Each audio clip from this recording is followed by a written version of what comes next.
আসসালামু আলাইকুম, আশা করি সবাই ভালো আছেন। তো এই যে এই টাইপের ম্যাথগুলো আমরা সাধারণত ২ টা নিয়মে করব। কি নিয়ম? তার একটা নিয়মে আমরা করাইছিলাম, তারপর আবারও আজকে করাবো। আ এই ২ টা নিয়মে করলে এই টাইপের ম্যাথগুলো একেবারে সোজা। এই ২ টা নিয়ম। এটা কি দশমিক সংখ্যার ভাগ। হ্যাঁ? এই যে বিসিএস সহ অনেক জায়গায় আসছে। তো যাই হোক, এইটা আমাদের করার জন্য প্রথমত আমাদের কি করতে হবে? একটা জিনিস লক্ষ্য রাখতে হবে। দশমিকের পর ১ ঘর, ২ ঘর, ৩ ঘর, ৪ ঘর, ৫ ঘর, ৬ ঘর। এই নিচে উপরে নিচে দশমিকের পর কয় ঘর আছে? ১ ঘর, ২ ঘর, ৩ ঘর, ৪ ঘর, ৫ ঘর, ৬ ঘর। উপরে নিচে যদি দশমিকের পর সমান থাকে, মানে এই যে আমি কি বললাম দেখেন, দশমিকের পর ১ ঘর, ২ ঘর, ৩ ঘর, ৪, ৫, ৬। এখানেও ১ ঘর, ২ ঘর, ৩ ঘর, ৪ ঘর, ৫ ঘর, ৬ ঘর। দশমিকের পর সমান আছে। এই জন্য আমরা এখানে কি করব? দশমিকের পর সমান একই ঘর আছে দেখে আমরা দশমিক ছাড়া সব লিখব। দশমিক ছাড়া সব লেখো, ১ লেখো ইন্টু, এরপরে শূন্য ১ লেখা হয়েছে কথা, ১ লেখাও কিন্তু একই কথা, কারণ আগের কোনো শূন্য দাম নাই, এই জন্য ১ লিখলাম। মানে দশমিক ছাড়া সব লিখবো, শূন্য শূন্য ১ লেখা যে কথা, ১ লেখা একই কথা। তার মানে এখানে ২ আছে, ২ ইন্টু ২, তাহলে আমরা অ্যান্সার আসতেছে কত? ব্যাগটি ১ গুণ করলে ১, ২ দুগুণে ৪, ৪ দুগুণে ৮, ১-এর ৮। অ্যান্সার কত? ১-এর ৮। তো এখন প্রশ্ন হচ্ছে, এখানে তো মিল পাইলাম আমরা, তো এখানে তো মিল নাই।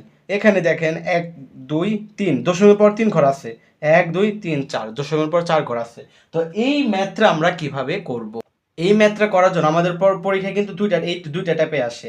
হ্যাঁ, একটা হচ্ছে আপনার মিল থাকবে উপরে নিচে, আর একটা মিল থাকবে না। তখন ভয় পাইলে কাম নাই, আমার যারা স্টুডেন্ট সবাই পারবেন। তো দেখেন, এটা আমরা সাধারণত কি লিখবো? এটা আমরা উঠাই, এই যে ০.১ ইন্টু ১.১ ইন্টু ১.২, মনোযোগ দিতে হবে কিন্তু। ০.০১ ইন্টু ০.০২। তো এখন আমরা কি করব? তো এখন আমাদের কাজ হচ্ছে, দেখি দশমিকের পরে এখানে কয় ঘর? ১ ঘর, ২ ঘর, ৩ ঘর আছে। এখানে কয় ঘর আছে? ১, ২, ৩, ৪, ৪ ঘর। তো এখানে ৩ ঘর আছে, তাই না? এখানে ৪ ঘর আছে, তার মানে এখানে একটা জিরো দিয়ে দাও, এখানে একটা জিরো দিয়ে দাও। তুমি বলে এখানে আমি জিরো দিব না, এখানে দিলেও হবে, এখানেও দিলেও হবে। জাস্ট এই দশমিকের পর, এই দশমিকের পরে যে কোনো এক জায়গায় জিরো দিলেই হবে। তার মানে দেখো, দশমিকের পর ৪ ঘর হলো, ১ ঘর, ২ ঘর, ৩ ঘর, ৪ ঘর, ১ ঘর, ২ ঘর, ৩ ঘর, ৪ ঘর। সিম্পল। এখন এই যে আগের মতনই দশমিক ছাড়া উঠাবো আমরা।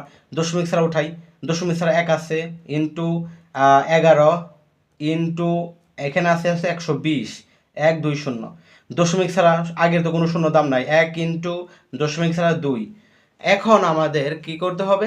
এখন আমরা কাটাকাটি করব। ২ রে ১২০ রে ভাগ করলে হয় হচ্ছে ৬০, এবং ৬০ ইন্টু ১১, বাকি থাকে ৬০ ইন্টু ১১, গুণ করলে ৬৬০ হয়।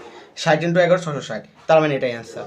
হ্যাঁ, একটু কিন্তু কঠিন হবে, আমি বলতেছি একটু কঠিন হবে। এই নিয়মটা মনে রাখলে আপনার জন্য বা তোমার জন্য পড়া গেইন হবে। ওকে, তো আমরা এটা কিভাবে করব? একই নিয়ম আমরা দেখি এখানে। তো এখানে যেহেতু জায়গা নেই, আমরা এখানে করি। তো এখানে ০ দশমিক, এখানে কয় ঘর আছে আগে দেখি।